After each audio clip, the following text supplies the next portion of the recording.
In this episode of Where Stories Live, we traveled to Willow Grove Marina in Overton County, where we had the honor of meeting Darren Shell, a local author, historian, and storyteller of folklore. Tune in for Where Stories Live. This program was made possible by contributions to your PBS station from viewers like you. Thank you. I am Mike Galligan with the law offices of Galligan and Newman in McMinnville, Tennessee. I support WCTE, the Upper Cumberland's own PBS station, because I believe it is important to create entertaining TV programs that also promote lifelong learning and understanding. When I support WCTE, I know that I am helping our Upper Cumberland community for generations to come. The law offices of Galligan and Newman provide clients with large firm expertise and small firm personalized care and service. On this episode of Where Stories Live, we traveled to Willow Grove Marina in Overton County, where we had the honor of meeting Darren Shell, a local author, historian, and storyteller of folklore. From an early age, Darren developed a fascination with storytelling, especially tales exchanged around campfires by lake visitors. His passion for the region's history fueled his interest, but it was the encouragement from his mother that ultimately led to the creation of his books.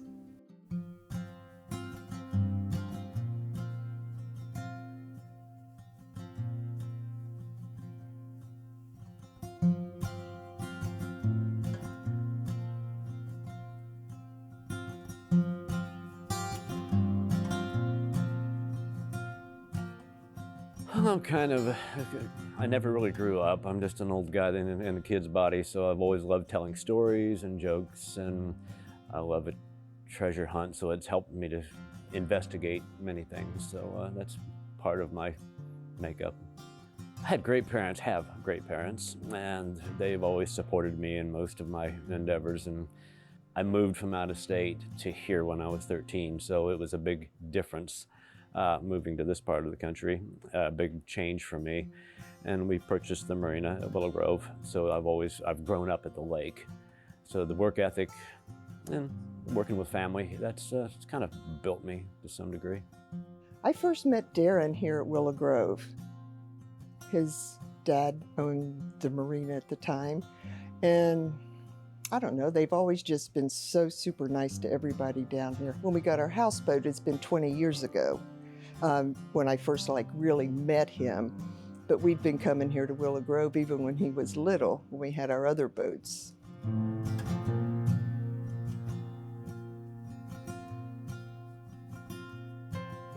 The boat dock was a great place to grow up, see the lake every day. And I often would find myself at the campground in the evening. It adjoins the property of the boat dock. In so doing, I found a lot of lake stories and would hear from locals, and then I would retell the stories to those that were not from here. And it would entertain them, and I always liked doing that. I always liked being an entertainer and being able to make somebody laugh or smile or make something memorable about the lake that they love.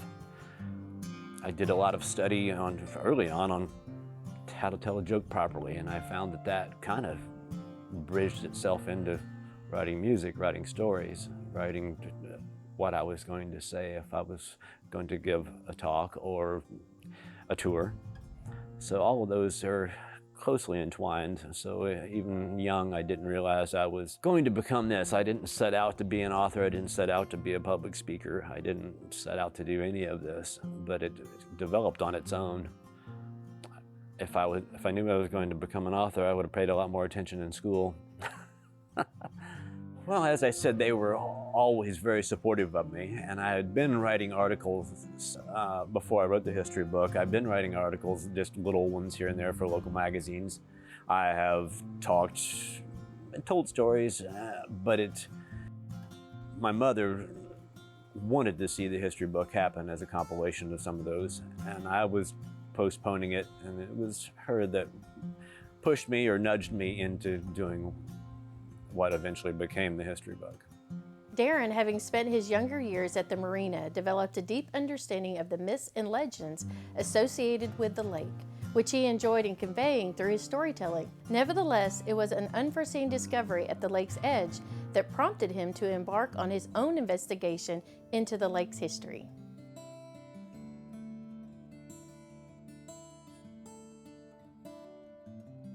Yes, so the Willow Grove, the Willow Grove Resort is very, very close, a few hundred yards from the old city of Willow Grove, which is on Dale Hollow Lake, named after the Dale family, which is one of the early settlers here.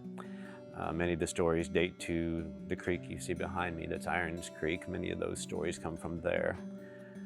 So Dale Hollow Lake and most of its namings came from the early settlers and most of those settlers all bought their property from the Native Americans, the Cherokee Indians. A lot of good stories there. Well, many of especially the early settlers, couldn't read or write, and it was important to have a storyteller. Some were just storytellers in the community just to preserve history. And those could be quite colorful, so that became an art to some degree. But without someone to literally keep telling the stories, the history would have been lost. Usually, it's been my findings that when we do discover some very early settler stories, they've been documented much later than, very rarely was it documented when it happened. As you know, many family members aren't all that concerned when they're young about their ancestors, but as they grow, it becomes much more in tune with where their life is. And I think that having that oral history preserves that until somebody is willing to document it in black and white. And it's probably a little entertaining too, to hear what Grandpa did back in the day.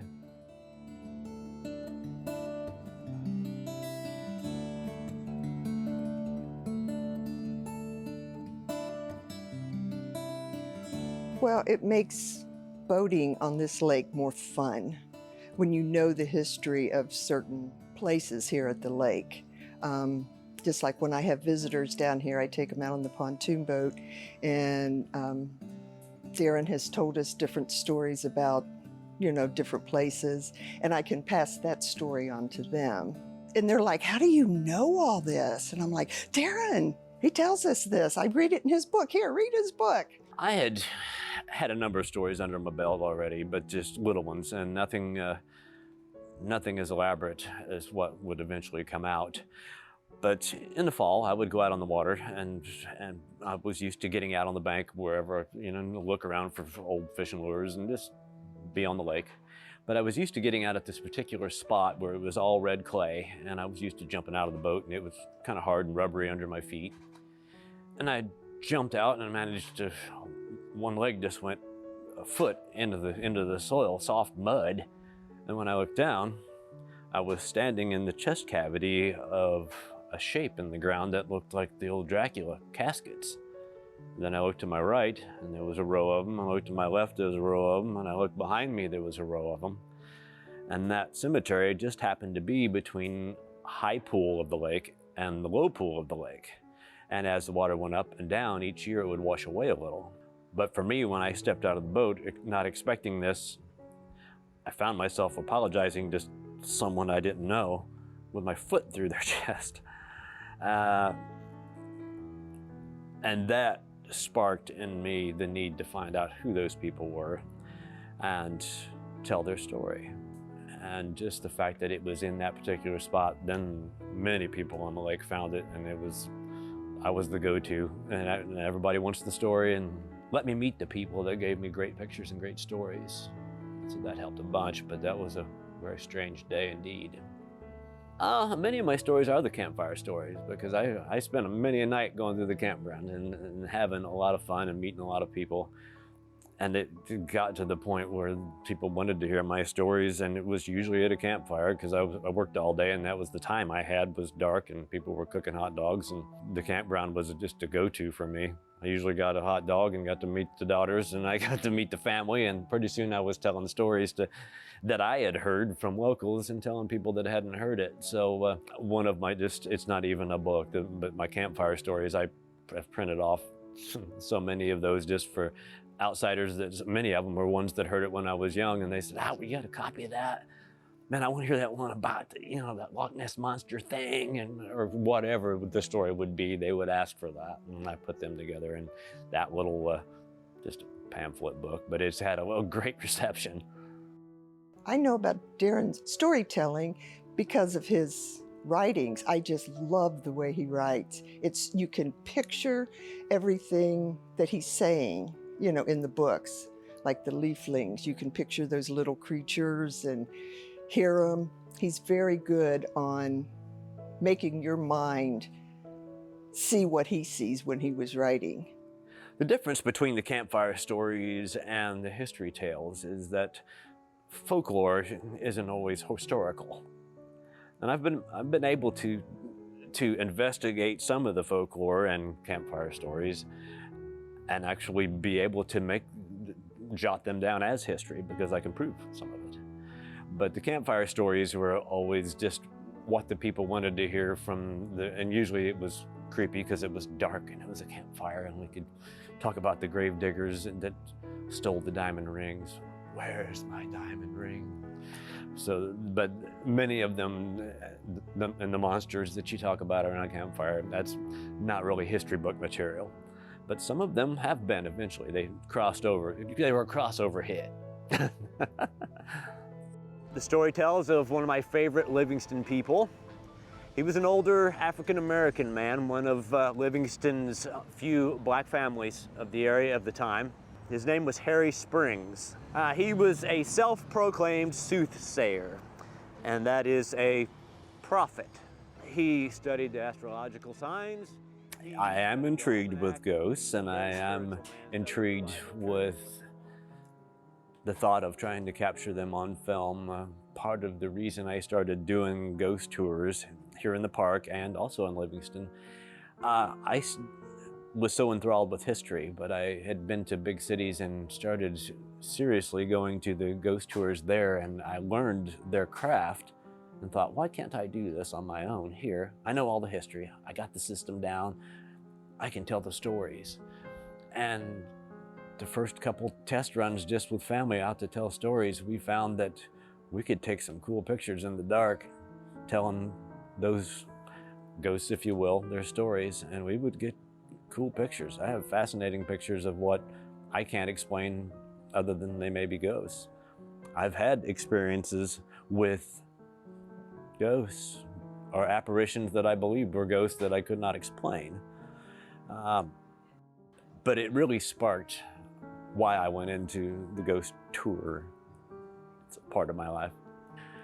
Because of my studies about the graves, I documented all of them, every name, all of that stuff. It's basically a play on words for the information I've dug up about the graves. And when I do the tours and when I do my speeches with the kids or even for wherever I'm speaking, that's a pretty good persona. I go dressed as an old gravedigger from Willow Grove in the early 1940s. So I dressed the part as a gravedigger, and it would just happen to be that I'm the one digging up the information.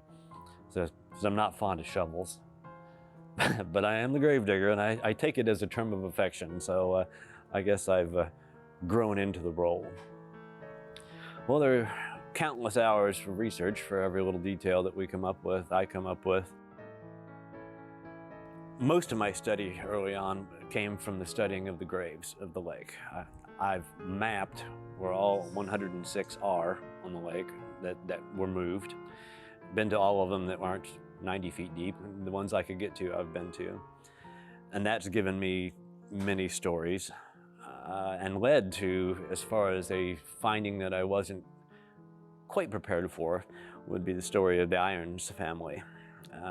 Edward Irons bought his property from the Cherokee, was friends with the Cherokee, but where they lived eventually became the city of Willow Grove. But in the early 1800s, it was his family, and his family ended up being Dale Hollow's most famous historical story.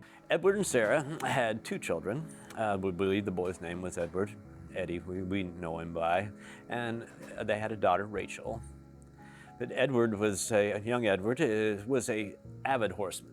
And there wasn't a lot to do if you were a young man in the early 1800s other than farm the family acres and race horses with the Indians. So he was a pretty fiery young lad, and for his birthday, his family gave him a new horse that wasn't fully broken, but being as fiery as he was adamant about he was going to write his birthday present on his birthday. And when he climbed on the horse bolted and took him straight for a grove of walnut trees. And Eddie's head hit a low-lying limb, and it killed him instantly as his family watched. So they eventually buried him on a shaly knoll on the family property, which would eventually become Willow Grove, the town of Willow Grove. But it was just the Irons' place then. And it's where Edward had planned to have his family buried. Just didn't expect to put his son there so early. But soon after that, the family moved. The heartbreak was just too much. And they left his grave there. And over time, as this community began to grow, they needed a school, and they started calling the community Willow Grove, and they needed to build a little log cabin. And in so doing, they scraped off the ground and found this walnut casket. Pulled it out of the ground, opened it up to see what it was, and some of the locals said, yeah, we remember him. That's that Irons boy. Well, what are we going to do now? And some said, let's just dig him in a little deeper. He was here before us, and he'll be there forever as a testimony to the settlers of old. And that's what they did. And probably another 50 years pass. Willow Grove is getting bigger, and they decided they need a bigger school, so they demolished the old and started scraping the ground again, and lo and behold, a walnut casket. And some of the older folks were saying, yep, that's him, that's that Irons boy. What are we gonna do now? Let's just dig him in a little deeper, and he'll be there forever. It's a testimony to the settlers of old. And they did. And another 50 years passed, and now Willow Grove has become quite the city, and they needed big concrete, brick, mortar, big place. And they started scraping the ground, and lo and behold, walnut casket. And for the third time, they've dug this poor lad out. And now what are we going to do? And they said, well, we got concrete this time. Let's slide him into the concrete of the front steps. We'll bury him, and he'll be there forever as a testimony to the settlers of old. And that's what they did. 7 years later, the U.S. Army Corps of Engineers come along. And what are they doing? They are digging up graves and demolishing buildings. And poor Eddie was both. So they set off a charge of dynamite. Boom, little pieces fall, but he didn't break. So young Eddie's still out there under the waves. And on the other side of the coin for his family, his sister, Rachel, grew up and married William Dale, who owned 449 acres down near Salina. And that is where our big chunk of concrete is to this day, and why we are named Dale Hollow Lake for William Dale and Rachel. He plays instruments, he can sing, he can tell stories. He also does those graveyard tours and the haunted tours in Livingston, which are awesome to take anybody on. Old to 4 years old would enjoy his storytelling on those tours. In the campground right near the boat dock now, there's a spot where it's a campsite and it's also part of the road. There's a young boy that was killed there when he was young. He was 9, I think, and he was leading the family cow to be milked with a rope, and he was tired of that cow chafing his hands, tugging on him, and he tied it around his waist, and something spooked the cow, and it trampled him to death. Lived for 9 days right there where the family lived in the campground and died. And in that spot, people talk about that people that are in their tents at night literally have nightmares. I don't feel like a bad vibe there, but the people that camp there literally will move because of nightmares. And that spot, there are oftentimes, even when it's mega hot in the summer, you can walk through that spot and it'll be cold down part of your body. I was given a tour one night and it was 85 degrees, dark, and these 2 girls were there just shivering. I said, ladies, if you'll move about 5 feet, you'll warm up, and immediately they did. I had a friend that was with us. He was not much of a believer, and so he said, you know what, I went back later that night because I was gonna say you're full of it. But he said, I went back and I was freezing from my knees down in that spot. So that same night we took a picture there, and there was a picture of a boy in a kind of a wide-brimmed hat and knickers on, but had no feet. He was just floating there in the campground.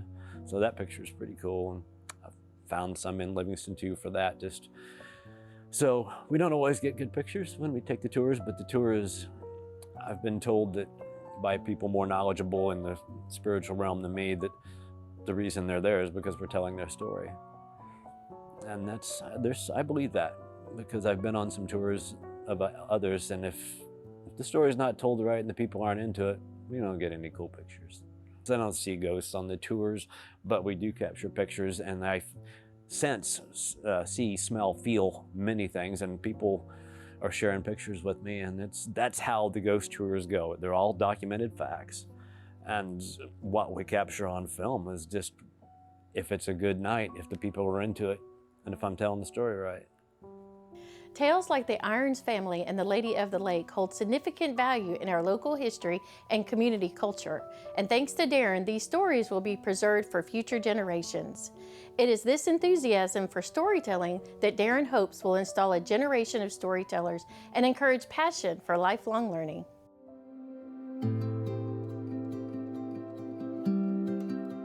Being a good listener is a big part of storytelling. And I think it was beneficial for me growing up that when the rest of my friends and family were saying, oh, so-and-so's telling a story again, I would be glued to that person. And I guess it served me well. It has evolved in some way because a lot of my original storytellers that I learned from have passed. And so finding new old stories is difficult, but I'm getting old enough that some of my stories are getting pretty old too. I hope it instills just yet another generation that will do storytelling, because it is a bit of an art. And I would like for it to be able to continue, because I worry that in the future, that storytelling might be left to the movie makers. Because our current state of affairs with the world is that we live through our phones and through media, and there's not as much of interaction with the human quotient in it, the camaraderie one-on-one with a crowd, and being able to feed off of their energy and have them enjoy it. And it is my wish that people could all become better storytellers and better listeners. And a lot of the world's problems would kind of go away before they even happen. With each new generation, we lose a little. We lose some of that person's storytelling, and the person that heard it can't remember everything the way that they did. So I think it's extremely important that we can keep a fresh set of eyes hearing the stories so that it can survive. That's why I love talking to the fourth graders, because they got fresh eyes. They got new eyes on life, and they look at stuff differently than we do. And they ask different questions than we do. So if I get a kid ask me something outside my box up here, then that'll spark more things too. So it's important for me to be the good listener in order to be a good storyteller and to come up with new stories, because it is difficult to come up with that new entertaining thing that's worthy of documenting. Capturing an emotion in a story is the big deal, because I can tell somebody all day long that there's a Loch Ness Monster on this lake, but I don't just describe it, because that's not memorable. I describe the scene and what was going on, so I can instill the emotion, so you can feel the fear, you can feel the excitement, and that's what's memorable. That's the storytelling entity that needs to be in every storyteller's book of tricks. I have some friends that I would not have had if they hadn't have picked up some book and said, hey, what else you got? I really like that, and that's flattering. And I like to make people smile. I like to make people laugh. That's just part of me. And I think it's part of every storyteller, to be able to pull emotion out of someone. I mean, some of my most touching stories might make you sad for a while, but I try to give you a happy ending at the end. make you laugh along the way, because that's, again, that's part of the human contact part. If you give me a list of things that I'm supposed to remember, it's not gonna happen. But if you tell me why and made me feel something at the same time, yeah, it's gonna stick with me. And that's a big part of storytelling.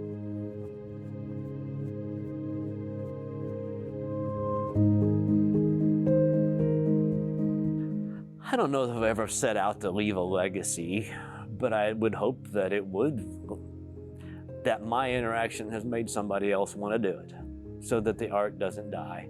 I don't want the only storytellers to be the movie makers. Movies are great, but they disallow the human engagement.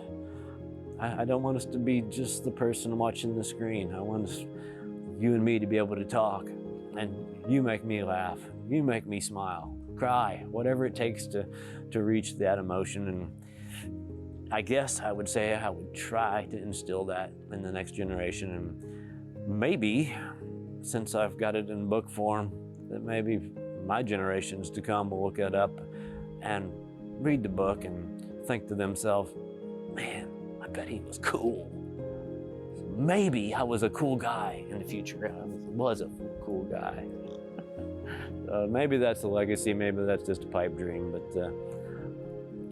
my first story I wrote just so my daughter would remember it. So maybe somebody 100 years from now will think it's cool too.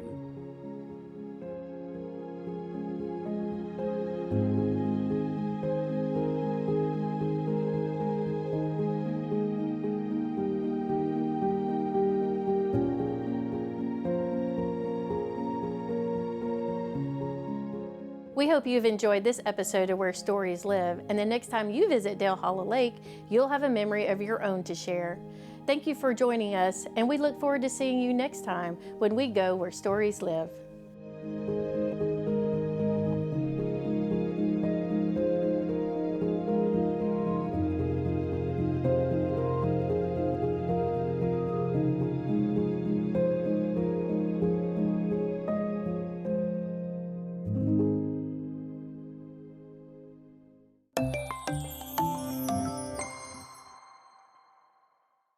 I am Mike Galligan with the law offices of Galligan and Newman in McMinnville, Tennessee. I support WCTE, the Upper Cumberland's own PBS station, because I believe it is important to create entertaining TV programs that also promote lifelong learning and understanding. When I support WCTE, I know that I am helping our Upper Cumberland community for generations to come.